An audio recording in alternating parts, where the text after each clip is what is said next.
last nail holding the transition down, and we got it out of there. You can see this transition is not in that good a shape and it's not modern, but we're going to save it anyway because it's all we have to work with. At this point, I will take my razor knife and cut the linoleum away from the wall at all points, which is not hard over here because the wall is rotten. Somebody tried at least to put a little bit of caulk, and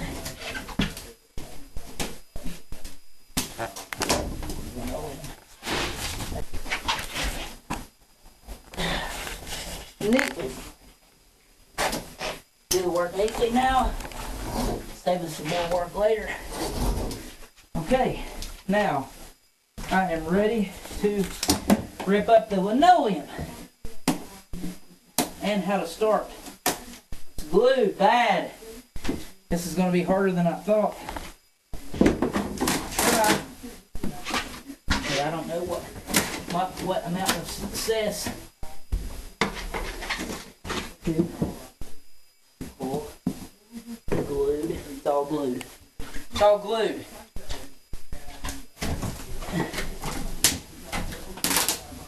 What do you think you would have to do in a situation where it was glued like that?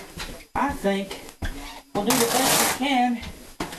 Get the linoleum up, and we'll saw the floor, re-floor on top of this.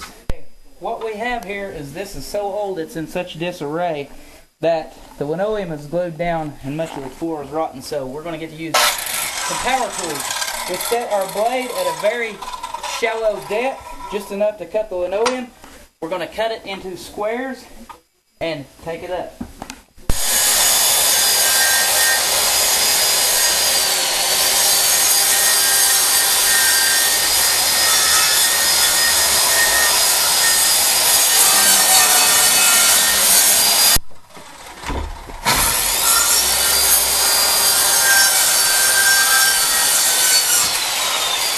I've scored a small checkerboard pattern.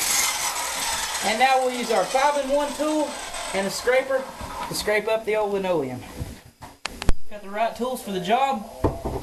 When you're working with old wood, old linoleum, flathead shovel, scraper to get right under there, our score marks, and look what this does.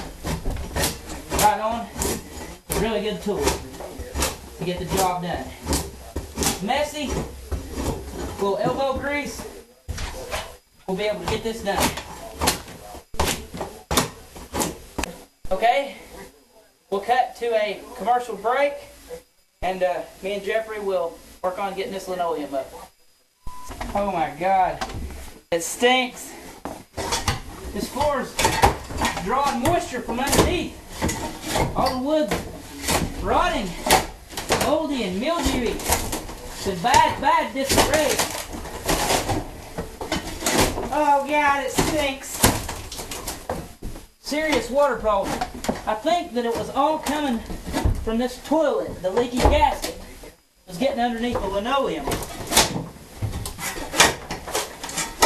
We will remedy this. Okay, from the disarray, this plywood, we're going to have to replace the plywood a lot more than what I thought. So it is 10 till 8 right now. Me and Jeffrey have to get to Home Depot before it closes. So we're out. Alright, we're going to be getting this cabinet here and put a new coat of paint on it. Important. You might want to bend it down, even though this is wood. Get some of the mildew off of this. And so the paint will be able to stick. Very important. I'm using a 400 grit sandpaper from any of your local hardware stores. And get to work. You run into a situation like this, a lot of times at the end, you have to use a lot of caulk. That's it. This plumbing's not great. This toilet bowl that I have, gasket that I have, It's only 5.5 inches. We've not been to Home Depot yet to get the plywood, so we have to go get a bigger gasket so that we can put the toilet back in tonight. As you can see, this floor is in such terrible, terrible disarray.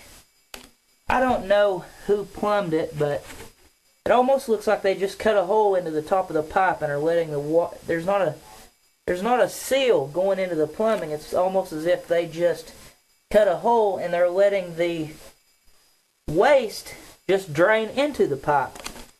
And it has corroded this floor. I mean, look at that. It's terrible. Okay, Jeffrey. Ladies and gentlemen, this is Jeffrey Pearsall, graduated from ITT with an electrical engineering degree. What do you do in the middle of Boston, Jeffrey, when there's 3 feet on the ground and you work in the wireless industry? There's 3 what? 3 feet of snow on the ground and you work in the wireless industry. Fucking... Remodel Matt's bathroom. Yeah, exactly. Jeffrey's also a Finnish carpenter slash painter slash automotive wizard. And right now he's working on the vanity. Without spending a lot of money, we're going to restore it to a state of beauty. Look up here, Jeffrey. What's the time frame on the completion of this job? I don't know. It really depends on how well the paint takes to this crappy unwood finish. It's thick, as you can probably tell. So it really depends. If I can get it in 1 coat, you know, maybe an hour. 2 coats, probably more like, you know, hour and a half, 2 hours maybe. Depends. Sounds good, Jeffrey. You're doing a great job. Oh, thank you, Matt. The project's moving right along. I just want to thank everyone for watching me paint, and I hope it turns out good. I think it will. Hey, it's been about 3 hours now. Tore the whole floor up. Look, we fixed back around the metal ring where the toilet goes. We have our first layer of 1/2-inch plywood down as the subfloor underneath our final layer. This was so hard. It was much harder than 3 hammers. I don't know what to do. No, I'm just kidding. Had to keep on going. This is what we have done to this point. It's our first layer. Now we have to cut our 1/2-inch plywood 4 foot by 55 inches long. Put our first piece in here. We have to cut for our sink drain and our toilet we have here. And that's the next step. We have replaced all the subfloor and finalized all the plywood in the floor. I'm starting to put down tile, and now I have fixed the metal ring and the wax gasket and the bolts to set the toilet on, and I'm going to finish laying the tile and get ready to put the toilet in here. Progress report on the bathroom. As you can see, we got the floor done, the tile is in. Got the vanity back in. Jeffrey's paint job is on it. Everything's hooked back up except for the toilet mechanism. Don't work anymore. It don't take on any water. At some point we got to replace that.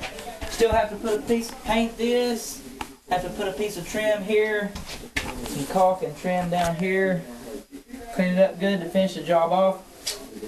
After we got into the job, it turned into a little bit more than we bargained for, so I have to change the final rating on this job from a 3 hammer to a 5 hammer.